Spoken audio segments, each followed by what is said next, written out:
European zone in Schengen zone. काफ़ी queries थी, काफ़ी मेल्स व्हाट्सएप थी जिसमें पूछा गया था कि यूरोप स्टडी वीज़ा अब काफ़ी डिमांड में है, काफ़ी बच्चे जो हैं इंटरेस्टेड हैं यूरोप स्टडी वीज़ा के लिए। तो क्या क्या डॉक्यूमेंट रिक्वायर्ड होते हैं, क्या क्या चेकलिस्ट होती है, कौन कौन सी यूनिवर्सिटीज़ हैं, कितनी फ़ीस होती है, कितनी पहले देनी होती है, कितने ड्यूरेशन के कोर्सेज होते हैं, मास्टर्स, बैचलर्स, PGDM, कौन कौन से कोर्सेज है जिसको करने के लिए 12th के बाद बच्चे जा सकते हैं या बैचलर के बाद जा सकते हैं, या क्या क्या रिक्वायरमेंट है, कितना फंड शो करना होता है, SOP लेटर क्या होता है, MOI क्या होता है, medium of instruction, LOR letter of recommendation क्या होता है, मोटिवेशनल लेटर क्या है, कैसे हम अपनी प्रोफाइल को स्ट्रॉन्ग करके अप्लाई कर सकते हैं, कौन कौन से ऐसे डॉक्यूमेंट हैं, मेजर डॉक्यूमेंट जिसको अप्लाई करके, जिसको हम अपना फाइल में सबमिट करके सक्सेस ले सकते हैं शेनेगन जोन में, यूरोपियन जोन में, या किसी भी यूरोपियन कंट्री में जहाँ पे हम स्टडी के लिए जाना चाहते हैं। चाहे वो लातविया हो गई, लिथुनिया हो गई, चेक रिपब्लिक हो गई, स्पेन हो गया, हंगरी हो गया, इटली हो गया, फ्रांस, जर्मनी, फिनलैंड, स्विट्जरलैंड, कोई भी यूरोपियन जोन हो गया। जो डॉक्यूमेंट्स रिक्वायरमेंट रहती है वो 80 to 90% सेम रहती है।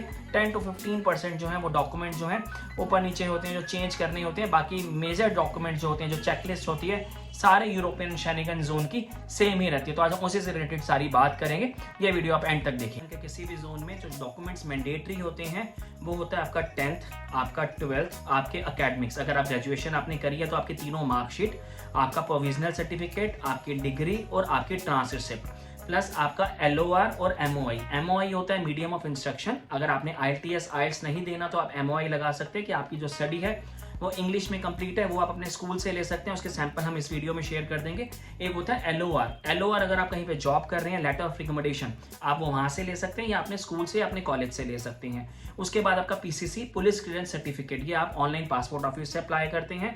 आपकी बैंकिंग, 3 साल का ITR बहुत मैंडेटरी होता है, जो भी आपको स्पॉन्सर कर रहा है। मास्टर्स के लिए जा रहे हैं तो अपने आप खुद को स्पॉन्सर कीजिए। अगर बैचलर्स में जा रहे हैं तो अपने पेरेंट्स से अपने आप को स्पॉन्सर कराइए। 3 साल की ITR, source of income, bank balance certificate और 6 महीने की बैंकिंग। कम से कम यूरोप में कोई भी जोन हो, अगर अकाउंट में अगर आप दिखाना चाहते हैं अमाउंट, कम से कम 7 से 8 लाख जरूर दिखाइए। अगर चेकलिस्ट में 5,000 यूरो लिखा है, 5 लाख लिखा है, तो आप 7 से 8 लाख दिखाइए। जितना ज़्यादा फंड्स दिखाएंगे, जितना अपने आप को स्पॉन्सर को स्ट्रॉन्ग दिखाएंगे, उतना बेनिफिशियल होगा, उतना सक्सेस स्टोरी के लिए हमारे पास एक फाइल होगी और एक फाइल स्ट्रॉन्ग होगी। अगर मैं कोर्सेज की बात करूँ, कोर्सेज यूरोप में हॉस्पिटैलिटी से रिलेटेड होते हैं, टूरिज्म से रिलेटेड होते हैं, मैनेजमेंट हो गया, बिजनेस से रिलेटेड होते हैं, IT हो गया, सप्लाई चेन हो गया, इंजीनियरिंग हो गया, मास कम्युनिकेशन हो गया, डेटा साइंस हो गया, साइबर सिक्योरिटी हो गया।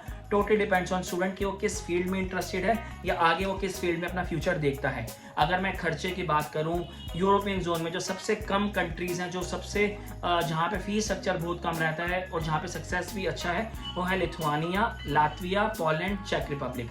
इन 4 कंट्रीज में जो फीस स्ट्रक्चर रहता है वो 3,000 यूरो, 2,70,000 से लेके 4,500 यूरो, 4,50,000 तक रहता है। मतलब 2.5 से लेके 4.5 लाख के आसपास का 1 साल का फीस स्ट्रक्चर आता है, जो आपको कॉलेज के अकाउंट में डायरेक्ट डालना होता है। वो जो ट्रांसफर रिसिप्ट होती है वो भी आपको वीज़ा के टाइम सबमिशन में देनी होती है। अगर मैं प्रोसेस का टाइम करूं, इनटेक जो रहता है वो सितंबर में रहता है और फरवरी में रहता है। कई ऐसी कंट्रीज भी होती हैं जो आपसे एक ड्राफ्ट मांग लेती हैं और वीज़ा की फीस आप वीज़ा आने के बाद दे सकते हो, जैसे कि माल्टा का सक्सेस रेशियो भी काफ़ी अच्छा है। उसमें आपको फीस वीज़ा आने के बाद देनी होती है, लेकिन ड्राफ्ट कॉलेज के अकाउंट का, कॉलेज के नाम का बनाना होता है, सेम अमाउंट का जो आपके ऑफर लेटर में मेंशन होता है। प्रोसेस क्या रहता है, आपके डॉक्यूमेंट्स आते हैं, डॉक्यूमेंट्स कॉलेज को जाते हैं, कंडीशनल लेटर आता है।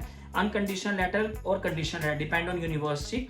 जो कंडीशनल लेटर होता है उसमें कंडीशन लिखी होती है कि अभी आपने कॉलेज की फीस नहीं भरी है, प्लस आपने ITS नहीं दिया या कोई आपके डॉक्यूमेंट्स रहते हैं। उसके बाद हम वो सारे डॉक्यूमेंट्स पूरे करके यूनिवर्सिटी या कॉलेज को देते हैं।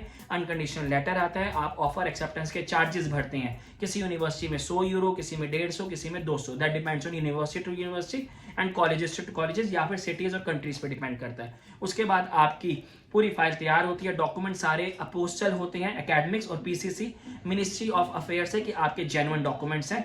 उसके बाद सारी की सारी फाइल एम्बेसी में जाती है, हम आपकी डेट लेते हैं एम्बेसी अपॉइंटमेंट की। इस दौरान आपको कॉलेज की फीस कॉलेज को एक अकाउंट में डायरेक्ट डालनी होती है और वहाँ से अनकंडीशनल लेटर आता है, इन्विटेशन लेटर आता है और बच्चे का स्टूडेंट कॉन्ट्रैक्ट आता है। ये सारी फाइल भी, ये सारे डॉक्यूमेंट भी फाइल में सबमिशन होते हैं। अगर लातविया लिथुनिया होगी तो VFS में सबमिशन होगा, 4 से 5 दिन में इंटरव्यू आता है। पोलैंड, चेक रिपब्लिक, इन सब का सबमिशन जो होता है वो डायरेक्ट एम्बेसी में होता है। एम्बेसी में आपको इंटरव्यू देना होता है। क्वेश्चन एम्बेसी में नॉर्मल होते हैं कि आप इस कंट्री में क्यों जाना चाहते हो, यही कंट्री क्यों चुनी है, इसके बाद क्या प्लान है, इस यूनिवर्सिटी का किसने बताया था, आपने फीस कैसे भरी, कौन स्पॉन्सर कर रहा है, फंड्स कहाँ से अरेंज करेंगे, ये नॉर्मल क्वेश्चन होता है। उसके प्रिपरेशन हमारी IELTS team already global visa hub की आपको 1 हफ्ते 10 दिन की ट्रेनिंग देती है और आपको पूरा प्रिपेयर करा के भेजती है। फाइनल पॉइंट जो ये है वो ये है कि यूरोप के अंदर जो 2 साल का और 3 साल का कोर्स होता है, 3 साल की बैचलर्स, 2 साल का मास्टर्स। किसी भी बच्चे ने यूरोप में जाना है तो 2 चीज़ों का ध्यान 100% रखे। पहला, उसके पास ITR 3 साल की ज़रूर होनी चाहिए, कॉम स्किल्स अच्छे होने चाहिए, फैमिली जो बैकग्राउंड है, जो आप स्टेटमेंट लगा रहे हो, सोर्स ऑफ इनकम दिखा रहे हो, वो तीनों चीज़ें स्ट्रांग हो। अगर ये 3 चीज़ें स्ट्रांग नहीं है तो आप वेट करके अगले साल लगा लीजिए, पर जल्दबाजी में अप्लाई करेंगे विदाउट ITR या 2 साल की ITR लगा के शो फंड 4 लाख है तो 4 ही दिखा दिया, ज़्यादा नहीं दिखाया, आपने अकोमोडेशन नहीं लगाया, इन चीज़ों की वजह से रिजेक्शन आ जाता है शेनेगन में। इन चीज़ों का बहुत मैटर होता है, तो प्लीज़ एक बारी फाइल ज़रूर डिस्कस कर लीजिएगा। अगर लगेगा फाइल जेन्युइन है, वीज़ा आ सकता है, तभी अप्लाई कीजिए, अदरवाइज रिजेक्शन लेके आप कम से कम अपना 70 to 80,000 का लॉस करवाएंगे। फीस पहले जाती है, एम्बेसी की फीस, सब कुछ टाइप है हमारा यूनिवर्सिटी के साथ। इस वीडियो में मैंने आपके सर्टिफिकेट्स भी लगाए यूनिवर्सिटी के साथ डायरेक्ट टाइप के और ऑथराइजेशन के। We are already authorize agency in Delhi, और जो हमारे पास कंट्रीज़ हैं, कनाडा है, UK है, यूरोप है, सिंगापुर है, मॉरिशस है, यूक्रेन है, रशिया है, ये सारी डायरेक्ट टाइप्स हैं। इन सारी कंट्रीज़ में हमारे ऑलरेडी काफ़ी स्टूडेंट्स हैं। जब आपकी फाइल आएगी तो हम हमारे जो स्टूडेंट्स वहाँ पे हैं उनके नंबर आपके साथ ज़रूर शेयर करेंगे। Thank you very much. This is Abhishek Gambhir from global visa.